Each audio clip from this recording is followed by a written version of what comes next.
The taking of Halicarnassus gave Alexander an opportunity to consolidate his gains and to prepare for the trials which lay ahead.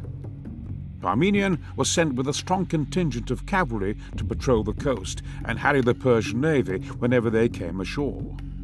Another officer, Ptolemy, was ordered to return home and gather reinforcements. Alexander then continued his march, accepting the surrender of several towns along his route before turning north for Gordium. Here he was rejoined in the spring of 333 BC by Parmenion and Ptolemy with their reinforcements. Gordium was home to the fabled Gordian knot, a knot so fiendishly complex that no man could untie it. In typical style, Alexander slashed it with his sword, declaring that it did not matter how the knot was undone, only that it was. Resuming his advance, and after a failed Persian attempt to halt him at the mountain entrance, known as the Cilician Gates, Alexander took the city of Tarsus. Here the Macedonian advance was delayed as Alexander fell ill with a fever. Encouraged by this apparent sign of weakness, the Persian king Darius gathered a great army of some 600,000 men and prepared to march in pursuit. Alexander recovered and continued his march along the coast, whilst Darius travelled through the mountains to appear unexpectedly at the Macedonians' rear, cutting their lines. Far from being intimidated, as anticipated, Alexander turned and force-marched to face the Persians. His comparatively small force came upon the vast Persian army on the banks of the Pinarus, on the cramped ground between the mountains and the sea. Darius's advantage of surprise had been lost, and the Macedonians' swift march had caught the Persians in a place where they would struggle to properly deploy their huge army.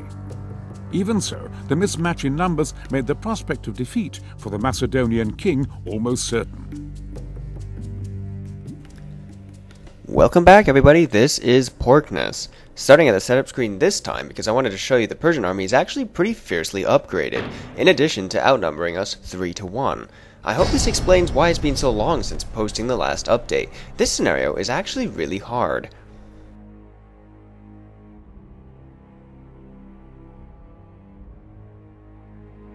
The river Pinarus, south of Issus.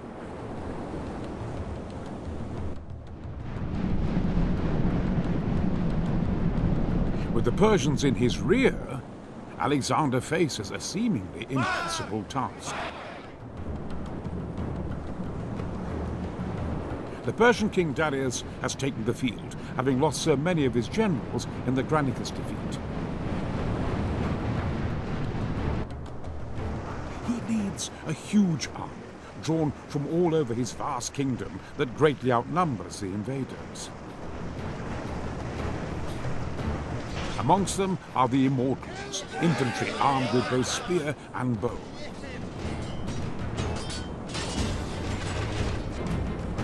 There are also units of heavy cavalry from Bactria, mercenary Greek heavy infantry, and bowmen from Mardia.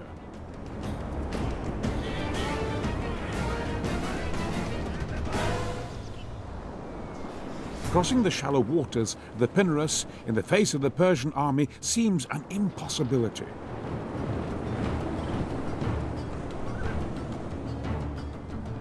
But Alexander is a shrewd commander.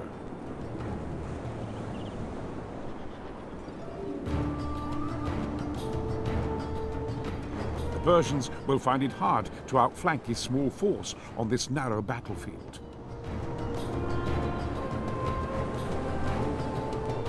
And the keystone of their morale is their king.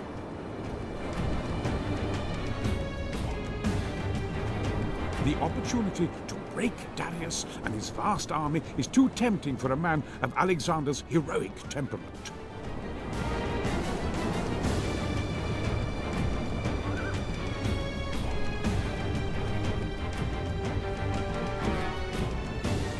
Also known as that damned map, this is the fourth historical battle out of 6, and in my opinion is also the worst one of the lot. There are a few reasons for this, the biggest being that it's really ahistorical. I think it's otherwise a real credit to the developers of Alexander Total War that whenever you're stuck in the game, just do what Alexander actually did and you'll be fine. But this is true in the historical battles as well as the main campaign, but today's map is an exception. If you try to replicate Alexander's feat here, you will get your ass beat. Unless you're playing on easy, of course, but any harder than that, and you're going to have to do the exact opposite if you're going to survive. Briefly, historically when the two armies met, each had a strong right flank and weak left flank, and that's pretty well replicated here. And this created a sort of yin-yang shaped deployment of force. Alexander piled more and more troops onto his right flank until he was able to punch through the Persian left, frightening the Persian king, and when Darius fled, so did the rest of his army. But we have to do the opposite. Assume a defensive position on the river, favor your left flank, and wait for the Persians to come to you. And it's not enough just to frighten Darius into flight, you actually have to kill him, and even then, you will still have to fight and break every single unit in the Persian army. It's a pretty perilous predicament in my opinion, so not only is this scenario unrealistic, it's unreasonably difficult. The second reason this scenario kind of sucks is sort of true for the entire Total War series, but especially so in this case. I'm talking about scale. The armies fighting each other today are between 1/10 and 1/100th of their actual historical sizes, depending on your historical source of course. And you're probably saying, oh Porkness, what can you expect? My CPU has limits, at least this isn't Age of Empires. You'd be right, but by scaling down the armies without scaling down the terrain to match it, the developers completely changed the dynamic of the battle. In the real battle, neither army actually had enough room to outflank the other, but here the river crossing is so large compared to the armies that the river might as well not even be there. It's impossible to avoid being outflanked by the Persian left, unless you glitch the scripting of the level, which is what I'm going to do, and so far as I can tell it's the only way you're going to survive this scenario. Unlike the start of other scenarios, your army's starting position isn't very good in this one. We're almost finished fixing that. In the words of the criminologist from Rocky Horror Picture Show, you take a jump to the left.